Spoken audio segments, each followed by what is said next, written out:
Hi, my name is Angela Spratlin, and this is my story. I have about 4 aspects to my testimony. I could actually go deeper into some of my life trauma or even my destructive behavior, but as I was praying about what God wanted me to share in this video, I think He wanted me to kind of share more of just the broad road of my conversion. I grew up in a very stable, loving Christian home. Lots of hugs, kisses, I love yous. I went to church every Sunday. I thought most homes were like mine. Knowing God was like knowing I was always going to have food on the table, a roof over my head, my friends up and down the valley. It was like breathing. I never really questioned Him. My parents raised me in a daily life where He existed. I've known of God then, really, my whole life.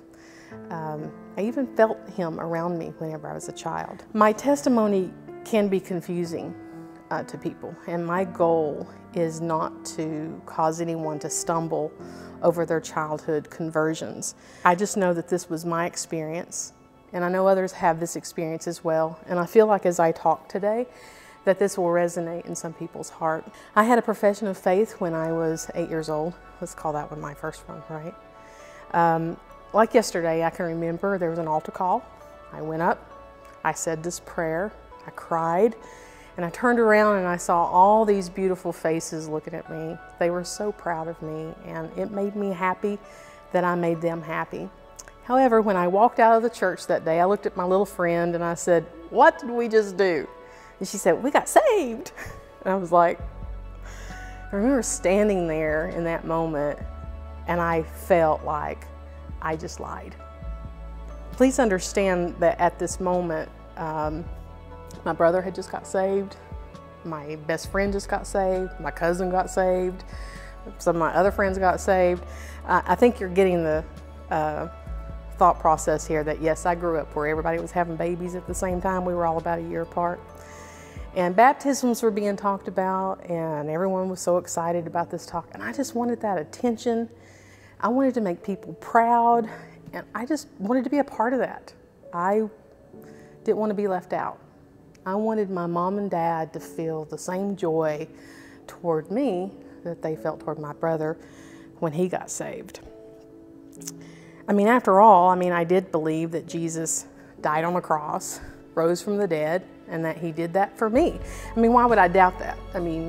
Everyone that I loved and trusted told me those truths, and I earnestly believed those facts. See, what I can explain now that I obviously couldn't put into words as an 8-year-old is that I wasn't seeking a relationship with Jesus Christ. I didn't go to the altar knowing I was a sinner in need of a Savior. I went wanting man's approval, and I was just really affirming to them what they'd been teaching me, right? So, because again, I had believed what they had told me. The after effects of that, though, was it caused so many questions. This whole being saved thing was going to be like a big responsibility now. I was going to be held accountable for my sin. And so I started noticing my sin. And then I started kind of making record of that sin. And, so what does an 8-year-old do to look saved, right? I just kind of started mimicking what others did. But really, the more that I confessed and professed God, the more I felt like that I was a liar, and that just something was just not connecting. So I was saying it, but it just wasn't connecting. And I doubted my salvation a lot, and the more I doubted, the harder I tried living the law. So let's fast forward to teenage years now, right?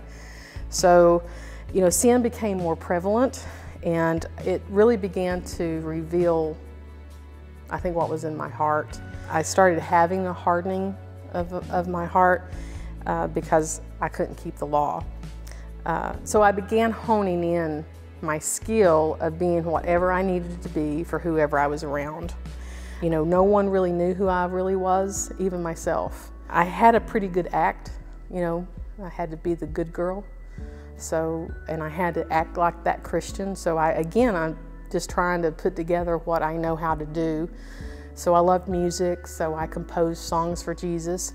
I talked about Jesus and, shared Jesus. I knew a little bit about the Bible, so I would share those things. But really all the while, I felt very fake.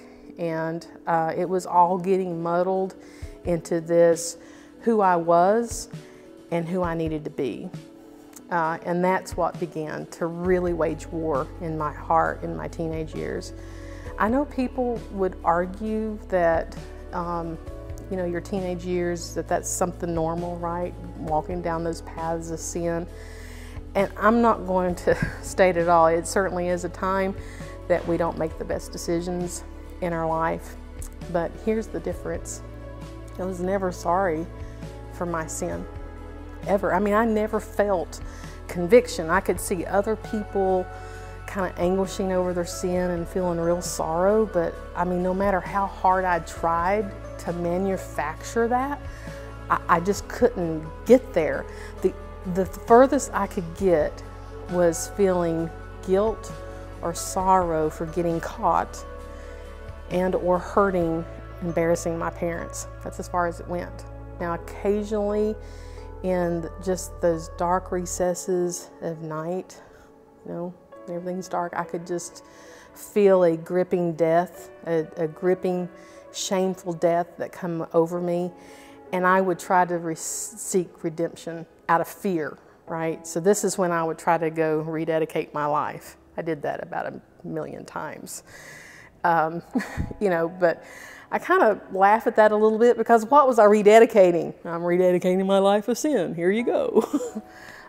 Here, I'm going to pick up my task list and I'm going to fly right this time. And I never could. I mean, just failure would just be imminent. But this time it would be deeper, harder, a harder struggle. And honestly, I just was becoming very exhausted and I was losing hope.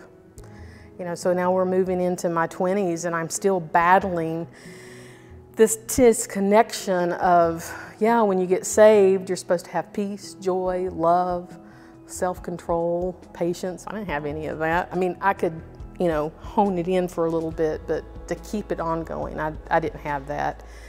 And this is really, during this time is when I could say that life-altering, destructive behavior started to just really appear into my life.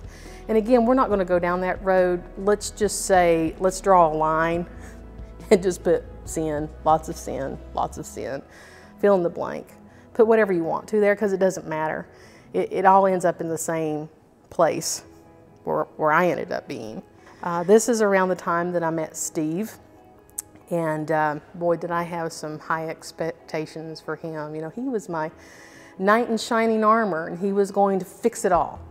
He was going to fix this emptiness that I had in my heart. He was going to cure that. He was just going to shower with me with so much love that I just would never feel alone. He was going to complete me. He was my love drug. But he was my biggest con.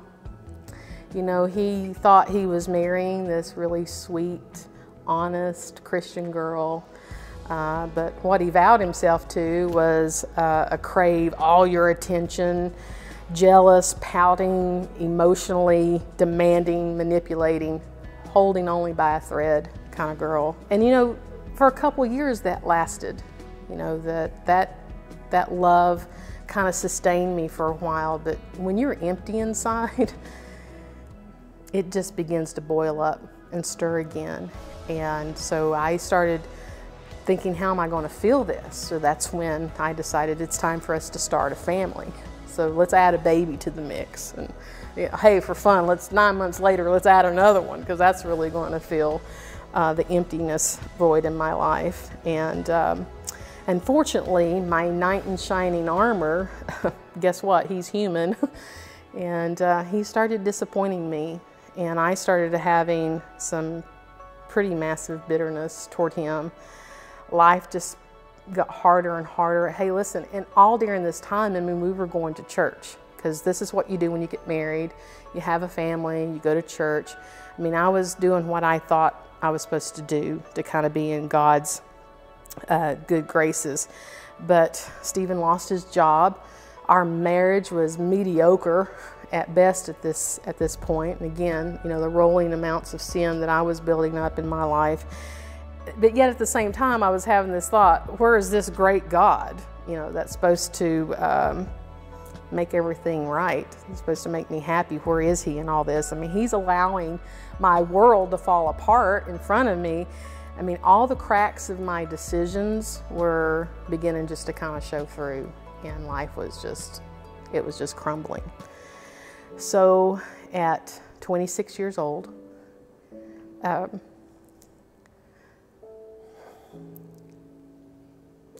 I literally walked into my home and I stood at the base of my stairs, and I remember very clearly just throwing up my hand and saying, I'm tired of serving a God I can't please.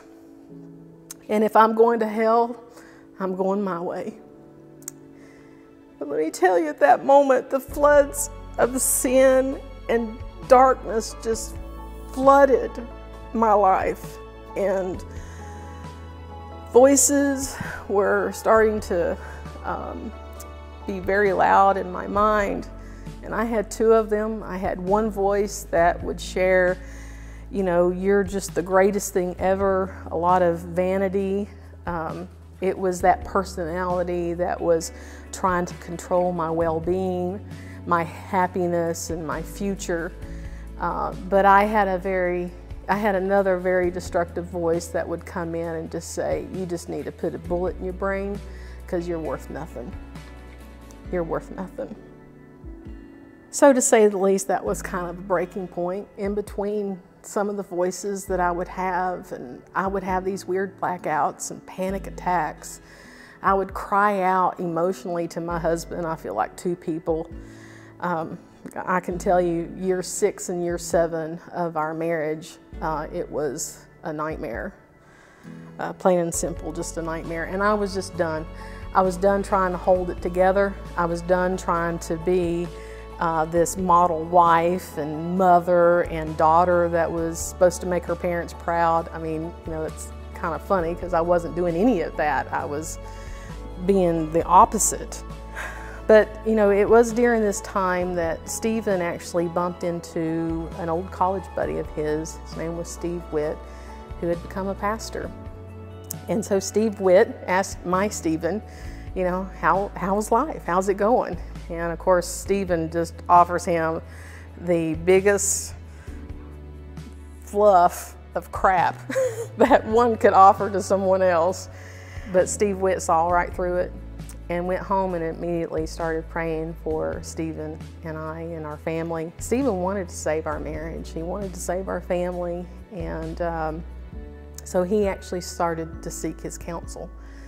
Stephen started going to church because he wanted to, not because that was kind of what you were supposed to do. He wanted to go. And of course, he encouraged me to go. Now, he was taking the kids during this time. I would go occasionally, but honestly, every time we went to church, I just got mad because Steve Witt was like saying things that I thought Stephen was telling him to say behind the pulpit. And we'd have these arguments on the way home, like, I know you're telling him to say that behind the pulpit. You know, just the arrogance of that thought, you know. I mean, obviously that was God trying to get my attention, but it was still all coming to a head, right? I mean, Stephen was now showing some signs of, you know, momentum, but I certainly wasn't. And under good counsel, you know, Steve Witt said, if she wants to go, you're going to have to let her go.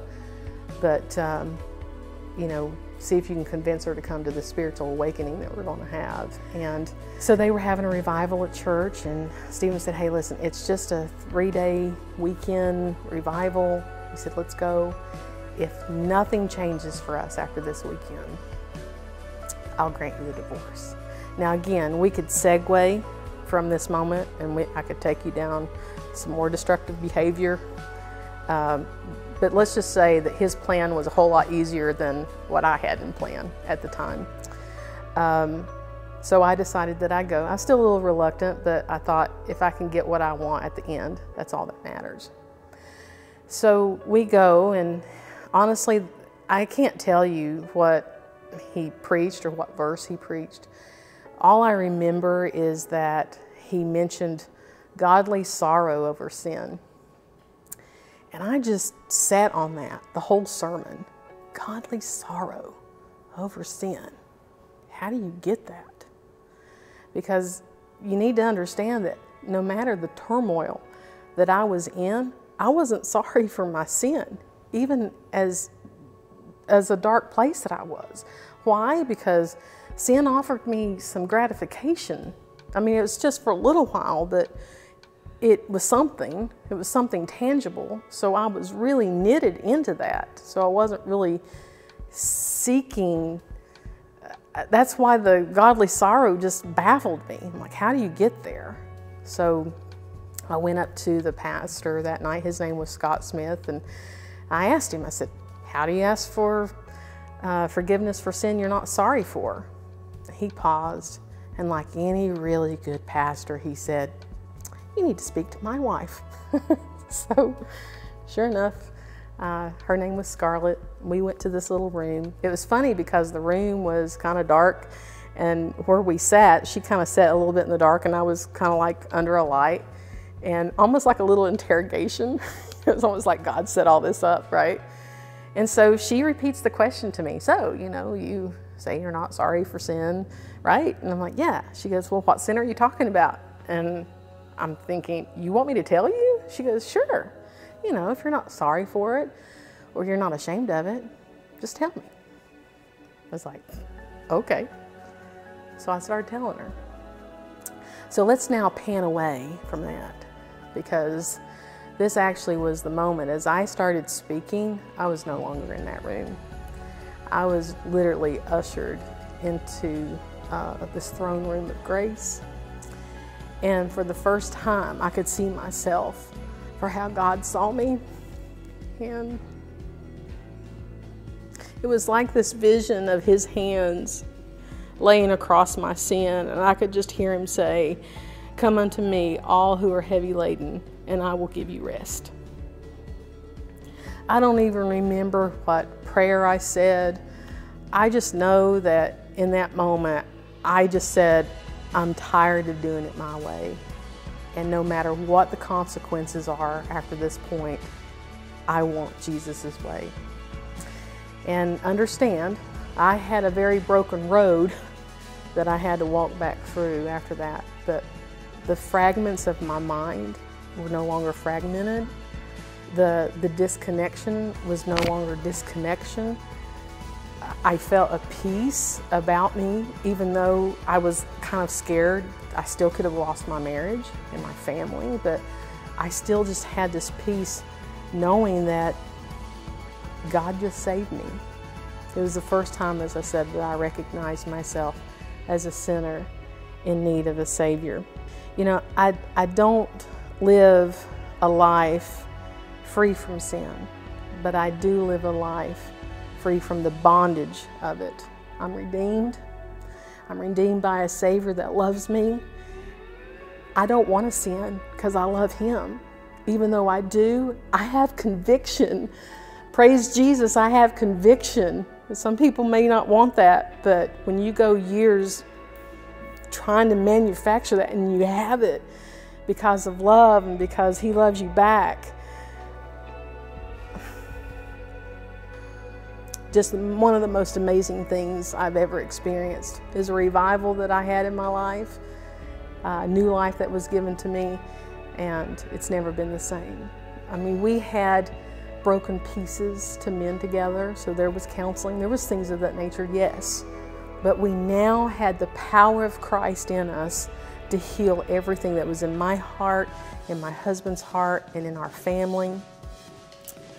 Again, my testimony isn't trying to cast a shadow on people's conversions when they were a kid. Because, I did have people say, well, honestly, didn't you get saved when you were 8 years old and you just was in a backslidden state, and then you really just kind of dedicated your life. And I got asked that so much that I kind of began to question, like, well, maybe that's so. And sat down with a very wise man, and he asked me one simple question. He said, when did all things become new? I had no hesitancy at all when I was 28 years old. Everything in my life became new. I had new thinking, I had new ways about me, I now had this new gift of conviction, I had this gift of faith, I now had self-control and patience and love. That's when everything became new. So that's the question that I turn now back to you. When did you become new?